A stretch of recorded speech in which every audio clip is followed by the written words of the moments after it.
Is hit hard by high winds. The rescue saves hundreds of dogs, and tonight volunteers are scrambling to get that facility back up and running. RTV6's Kara Kenny has the story from Fountaintown in Shelby County.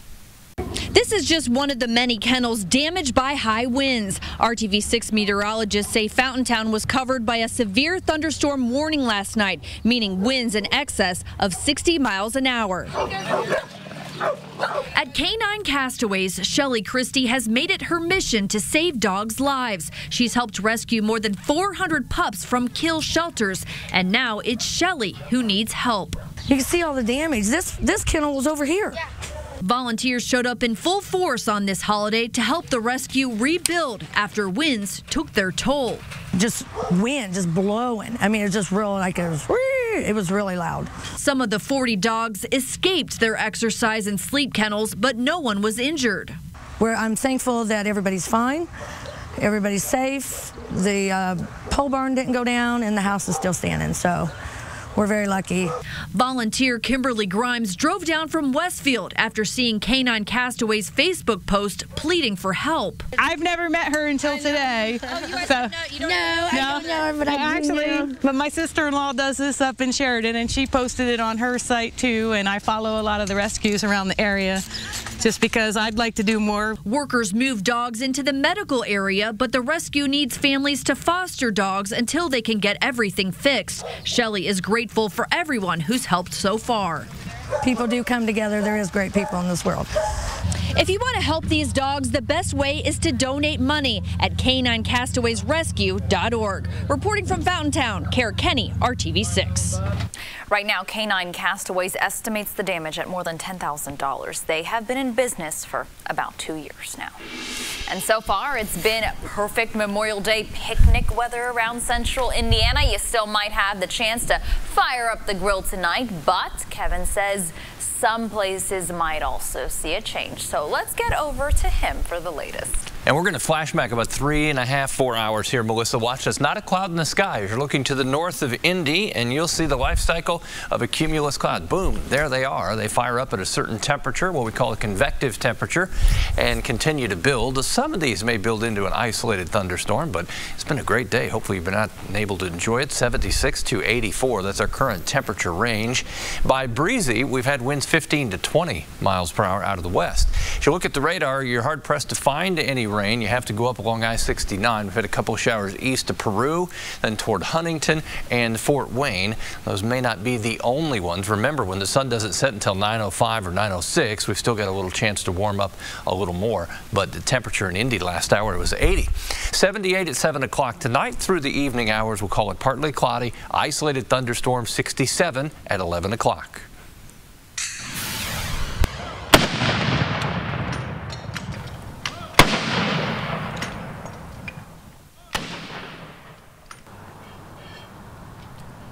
A 21-gun salute for Vietnam veterans who were killed in action. That was part of the tribute held at Crown Hill Cemetery today on this Memorial Day.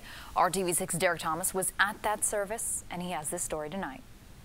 At least 25 soldiers who were killed in Vietnam are buried here at Crown Hill Cemetery.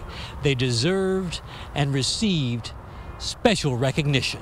Consider the case of Robert W. Hayes. While flying a plane, a C-130 over Vietnam with his 4 crewmen, the plane basically exploded in midair, they believe from sabotage. So, you know, young men lost their lives, and young women today are, continue to lose their lives in very many ways while fighting for our freedom. And then there are those soldiers who are still missing in action. 50 Hoosier Vietnam War soldiers are MIA. Their names were called at the ceremony. Quentin Ripito Beecher. Still missing, sir. John Russell Hills. Still missing, sir. The fact that they're holding the service means that the scorn some Vietnam veterans received when they came home is changing. I think there's a shift towards people saying we can never thank you enough. So again, if anybody's still upset and uptight and just upset about it, get over it, because people now get it. They love us, they appreciate us, and if it wasn't for us, we wouldn't have a lot of the freedoms that we have today. The flag was lowered to half-staff and a 21-gun salute followed.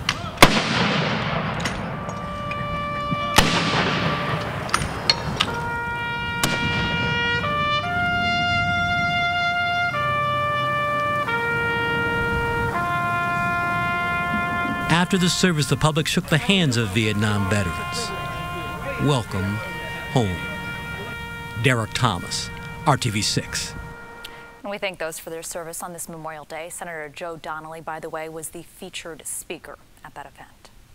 Police in Delaware County are investigating a crash that left a 6-year-old girl dead. Right now, authorities believe alcohol may have played a role in this crash. Now, investigators say 28-year-old Jessica Skeens and her boyfriend, Nathaniel Jordan, got into an argument while driving on the Muncie bypass. Officers say Jordan grabbed the steering wheel, causing Skeens to lose control and then roll into a ditch. Her 6-year-old daughter was partially thrown from that car and died. 3 other kids were in the back seat and they were taken to the hospital with minor injuries. Jordan is now facing several charges, including criminal recklessness. A man was struck and killed on the city's east side this morning. Metro Police say he was running across Washington Street at LaSalle Street and was hit by an eastbound car. The man was taken to Eskenazi Health, where he later passed away. Police say no charges will be filed and the driver has been cooperating. Police have also not released the victim's identity as of yet. New trouble now for Tiger Woods, arrested in Jupiter, Florida and booked into jail early this morning. The 41-year-old Woods is charged with driving under the influence of alcohol or drugs. He was released of his own recognizance. This is just the latest blow, though, for the professional golfer struggling to get his career back on track. On Good Morning America 2 months ago, Woods talked about his determination to play in the Masters this year. I know that the mind is sharp. I just need to get the body willing to do it. That's the hard part, is getting the prep time in. Yeah. And I haven't been able to get as much prep time in. Yeah, just weeks later, though, back problems forced him to withdraw from the tournament. The last time Woods won a major tournament was the U.S. Open in 2008. Since then, he has battled a number of injuries and more off-course problems, including the high-profile divorce from his wife after he admitted to cheating on her. Former House Speaker Dennis Hastert is facing another allegation of sexual abuse. This comes in a lawsuit filed in Illinois on Friday. It claims Hastert forced himself on a 9 or 10-year-old boy in a high school bathroom in the early 1970s. Hastert was a wrestling coach at the time. According to the suit, Hastert warned the boy against reporting the attack, saying Hastert's father was the sheriff and would jail that boy if he told. Hastert is currently behind bars, already serving a 15-month sentence for covering up hush money payments to another victim. President Trump laying a wreath today at Arlington National Cemetery and delivering his first memorial address. This as his administration is under fire and the president is defending his close advisor and son-in-law, Jared Kushner. It's all part of the Russia investigation. Kushner is not a direct target of the investigation, but the administration is responding to allegations he tried to set up a secret communication channel with Russia. This after intelligence agencies concluded Russia tried to meddle in the U.S. election. The Trump administration calls what Kushner allegedly did normal and acceptable. Republican Senator John McCain is not buying it. I know that some administration officials are saying, well, that's standard procedure. I don't think it's standard procedure prior to the inauguration of a president of the United States by someone who is not in an appointed position. The ranking member of the House Intelligence Committee says Kushner's security clearance should be questioned. President Trump defended Kushner himself in a statement to the New York Times, saying he has total confidence in him and that he's doing a great job for the country. We're getting new details tonight about that deadly train attack in Portland, Oregon. 3 Good Samaritans were stabbed, 2 of them killed when they tried to come to the aid of a Muslim woman and her friend as they were being harassed on the train. Destiny Mangum was sitting with her Muslim friend who was wearing a hijab when police say 35-year-old Jeremy Christian began hurling insults at the women. That's when Micah Fletcher, Talishan Namki Meshe, and Rick Best tried to calm him down. He then turned on them and stabbed all 3. Fletcher was the sole survivor of that knife attack. They lost their lives because of me and my friend and the way we looked. He told us to go back to Saudi Arabia. Police call Jeremy Christian a white supremacist with a criminal history. A Portland TV station has video of a man appearing to be Christian yelling profanities and hate speech on the train just one day before that attack. The FBI has not yet said if this attack qualifies as a federal hate crime. Christian is now facing multiple murder charges. A new image has just been released of the Manchester, England suicide bomber. Police say it shows Salman Abedi just hours before the deadly explosion last Monday at the Ariana Grande concert. Officials are now seeking more information on Abedi's movements in the days leading up to the attack, as they believe vital warning signs may have been missed. The bombing killed 22 people. It injured 60 people. Investigators believe Abedi was connected to a much larger terrorist network. More hints that a ban for large electronics in airplane cabins could be expanded. Homeland Security Secretary John Kelly told Fox News Sunday that he might implement such a ban on all international flights entering or leaving the U.S. The comments come just 2 days after Kelly told CNN he would consider a ban on flights departing the United States. Kelly says any decision on expanding the current ban will come, in his words, when the time is right. Currently, electronic devices larger than a cell phone are barred from airplane cabins on some U.S.-bound flights originating from 10 Middle East and North African airports.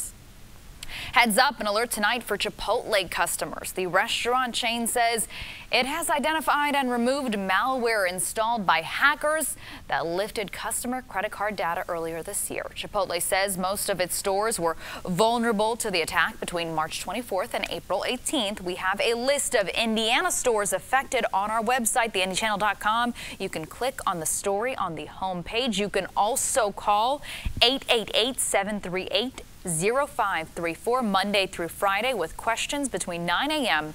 to 9 p.m.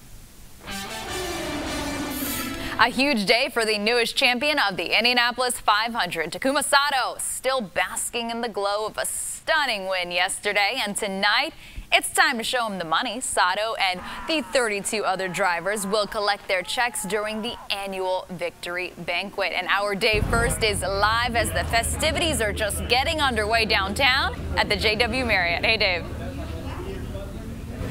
Yes, they are. We're live at the JW Marriott for the second straight year. The Indy 500 Victory Banquet is here tonight. Look at this. We've got a backdrop. We've got people walking behind us. We've got bellboys running around trying to ballet cars. It's mass chaos as everyone arrives here to get ready to see Takuma Sato get the big check worth upwards of $1 million after the big win yesterday. But first things first, earlier this morning, back at the Indianapolis Motor Speedway we go, where things were a little more subdued than they were about 24 hours or so ago. Taku a little dreary-eyed, not moving us around as quickly as he did the day before, but it's all good. Posing for photos that'll not only be archived for years to come at the Speedway, but will be used in Japan for quite some time. Sato is the first Japanese driver to win the Indy 500. He finished with guys like Hiro Matsushita and Shinji Nakano and Tora Takagi and Kosuke Matsura. They all started it. Yesterday, Sato finished. And for car owner Michael Andretti, it's his 5th win as a car owner, including 3 of the last 4 with Ryan Hunter-Reay and last year, Alexander Rossi. I'm assuming this never gets old, right? No. I do this the rest of my life. It's great. No, it's so fun. It's amazing, to think that 3 of the last 4 years we've been able to do this, and it's just tremendous. 5 all told. Only some guy named Roger Penske has more around here. That's pretty amazing. Yeah, somebody said that to me. I couldn't believe that yesterday. That was so awesome. Yeah. So, to be in that league and to be second only Roger is pretty, wow. You go back 5 years when he was involved in that Turn 1 deal with Dario.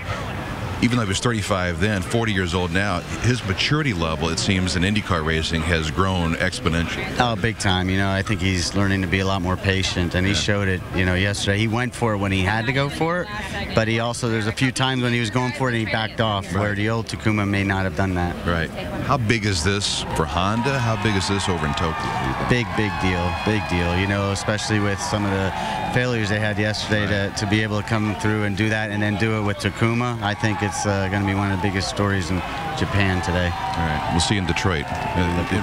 Enjoy, relax, maybe a little bit. Oh, yeah, right. Relax. Yeah, right. up. The Detroit Grand Prix comes up next weekend. Take a look, though. Indy 500 wins by team owners. Roger Penske almost had number 17 yesterday. Instead, it was Michael's 5th. Remember, he also had wins with Dan Weldon and Dario Franchitti before all this. He gets now into a three-way tie with Chip Ganassi and Lou Moore, who, of course, won as a car owner back in the 60s, rather the 30s and the 40s. The great UE, Pat Patrick, of course, helped guide Gordon Johncock to a couple of winners in 73 and 82. Again, the victory banquet later tonight. We're going to talk live with Taku coming up at 6:20 as we kind of reminisce and look ahead. This is a historic win in Tokyo. We'll talk about that as well. Much more to come here live from the JW Marriott, the Indy 500 Victory Banquet, day first, RTV6 News. Dave, thanks. Here's the thing. A longtime Denver Post sports writer was not pleased with Takuma Sato's victory, and he was not afraid to say so. Now, though, he is out of a job. The Post announced today it has fired Terry Frey because of this tweet he sent out yesterday after Sato won, saying he felt very uncomfortable